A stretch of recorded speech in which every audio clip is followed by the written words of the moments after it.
we start, do not forget to share, like, and subscribe to my channel. Also hit the notification bell for more video updates.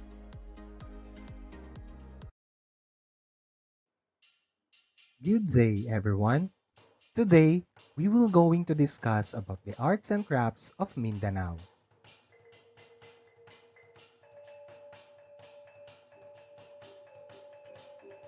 At the end of our lesson, learners are expected to analyze the elements and principles of arts in the production of arts and crafts inspired by the different creative expressions in Mindanao. Also, you are expected to identify the different characteristics of arts and crafts in specific areas in Mindanao. Appreciate the artifacts and arts in terms of its functions and their distinct use of art elements and principles. And last, create products that can be assembled with local materials guided by traditional techniques. Okay, let's start. Mindanao is referred to as the Land of Promise. It is the second largest island after Luzon in the Philippines, located at the southernmost island in the Philippine archipelago.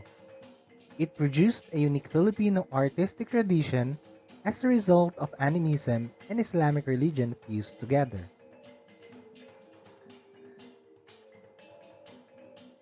Attires, textiles, and tapestries.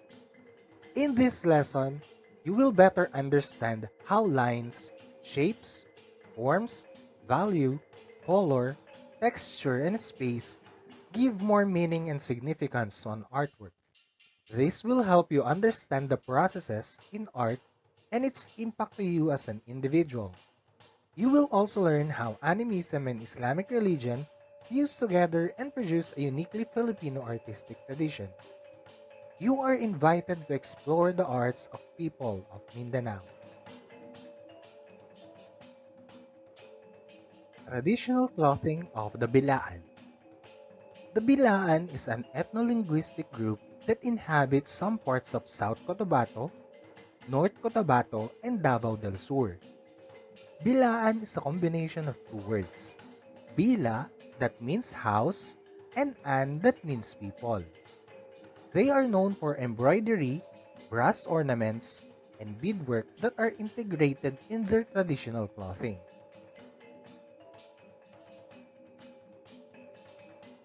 The Bilaan wear clothes woven from abaka, embellished with embroidery, buttons, and beads. The women wear heavy brass belts with numerous tiny belts that hang around their waistline. This belt produces pleasing chiming sounds when they move. They also cut mother of pearls into small shapes that look like sequins called takmun to form geometric patterns. The process of dyeing fabric from bilaan, bagobos, and tibulis, where the yarns are tightly wrapped with the strings and dyed before weaving, is called ikat.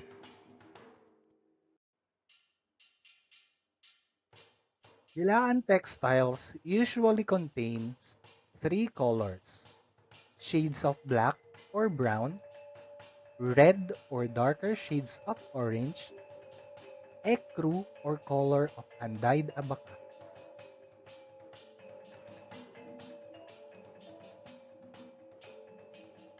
Aside from the traditional clothing of the Bilaan, we also have the traditional clothing of the Bagobo and the Tibuli. The Bagobos are the group of people that live in Davao. According to the anthropologists, the name of the ethno-linguistic group comes from the word bago, which means new, and obo, which means growth. The ceremonial attire of the Bagobos is elaborate. They make these clothes from a special textile woven from abaca fibers called tinalak. Their tinalak is woven from deep brown abaca treated in the ikat process to obtain intricate designs. Only the women are allowed to weave this fabric.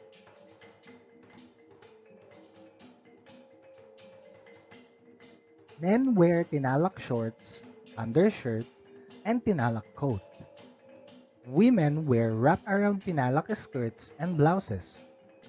They also wear rows of bells around their waist and ankles that produce tinkling sounds when they walk.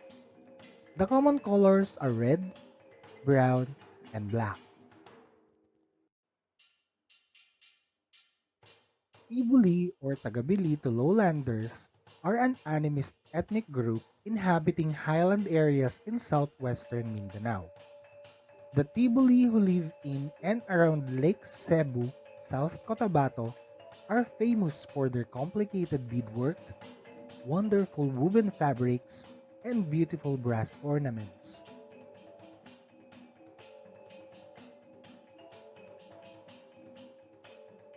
Similar to the Bagobos, they regard the tinalak as sacred. Traditional wedding rituals involve the exchange of this textile. The weavers believe that their god and ancestors visit them in their dreams to teach them the design and patterns that they have to weave. The most famous Tibuli dream weaver is Lang Dulay.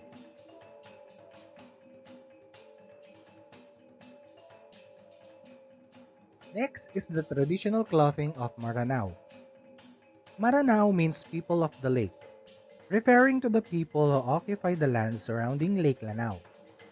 They are famous for their artworks, intricate weaving, wood carving, metal crafts, and their epics. The Maranaos are known for their malong.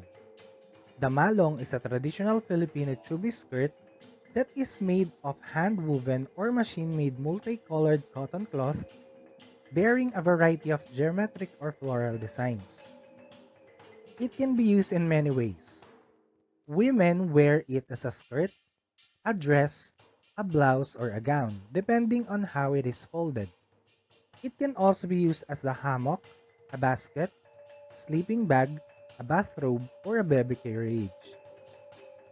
The malong is similar to the sarong worn by people in Malaysia, Brunei, and Indonesia. But unlike the sarong, the malong is longer and is stitched together at both ends to make a tube. A traditional dance called kapamalong or sambisa malong demonstrates the various ways of weaving a malong and its uses.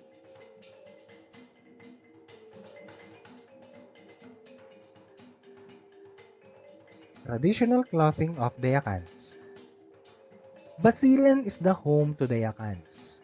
They are popular for their skills in weaving. They weave very intricate designs in their textiles which they use for their clothes and other accessories. Here are some examples of their clothes and accessories. First is Badjulapi. Badjulapi is a tight blouse with long sleeves. Next is Pinalantupan.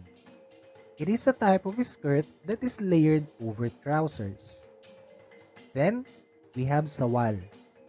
Sawal is a traditional tight-fitting trousers made of yakan fabric characterized by its vertical stripes. And we also have Siputangan. It is a square cloth used by Yakan's women as a head cover or as a belt.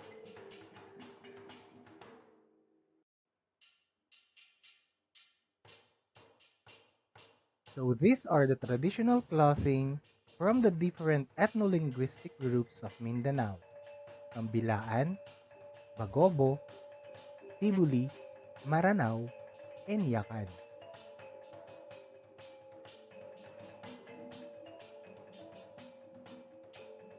Now let's move on to the crafts, accessories, and body ornaments from Mindanao. First is Sari Manok. The Sari Manok is a legendary bird of Maranao. It comes from the word sari, meaning cloth or garment, and manok for chicken. It has become a significant symbol of Maranao art. It is depicted as a fowl with colorful wings and feathered tail holding a fish on its beak or talons. The head is profusely decorated with a scroll, leaf, and spiral motifs. It is said to be a symbol of good fortune.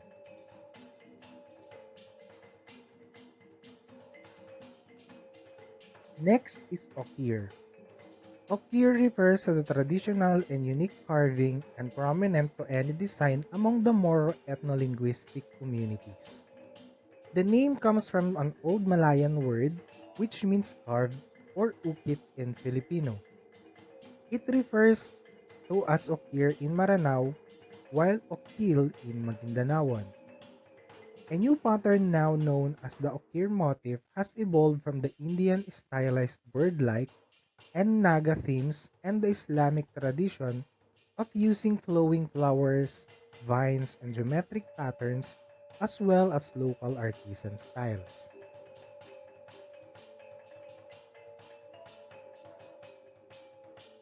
We also have makeup and body ornaments as well as the wedding attires of the Yakan. A distinct form of visual art of the Yakan is the facial makeup applied on the brides and the grooms. After applying a foundation of white powder, dots and lines are painted in various patterns on the faces, creating the effect of formal and elaborate masks which match the ornate costumes of the couple. The bride and the groom wear different accessories. For male, the piece and candit. Piece and candit is a hand-woven headcloth and 15-meter belt or sash which serves as the protection from spears or knives. For female, we have short skirt over trousers, and for both, we have the saruk, a hat worn to add elegance.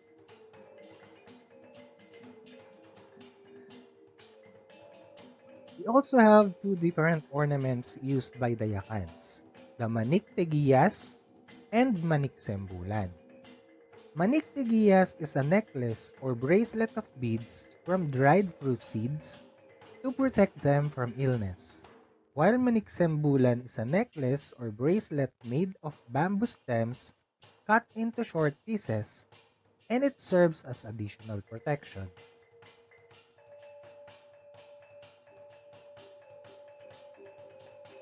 The picture being shown is called the pegupaan. Pegupaan is a bamboo container for chewing betel nut.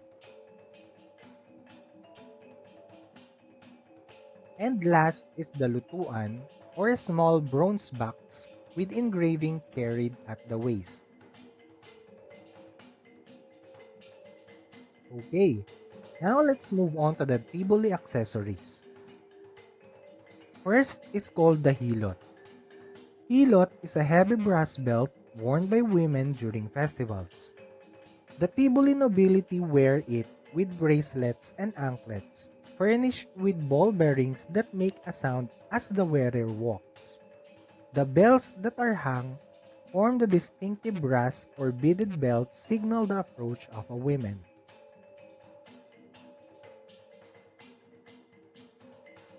Next is suwat mimotis.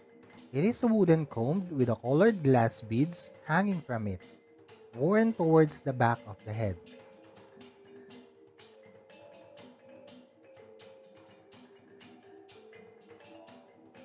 And last but not the least is the Mindanao's very own brass making. And the most famous instrument made of brass is the kulintang. Kulintang is a musical instrument composed of 8 different sized brass gongs laid upon a wooden rack, as you can see in our picture.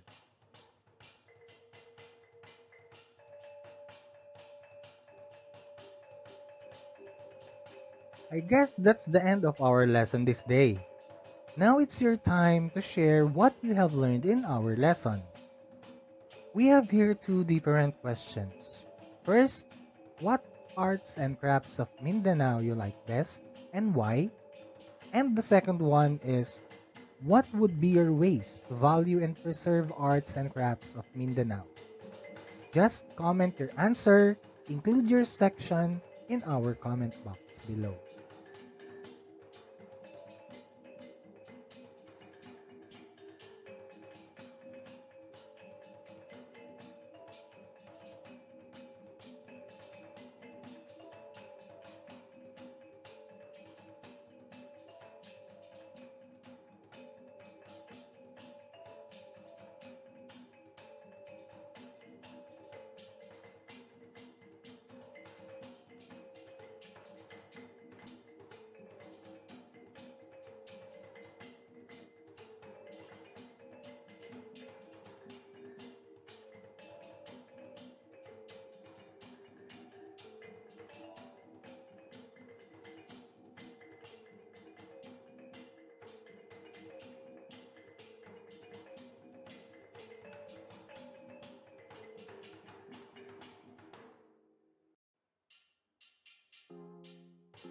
Okay, class, that's all for today. Have a good day and God bless.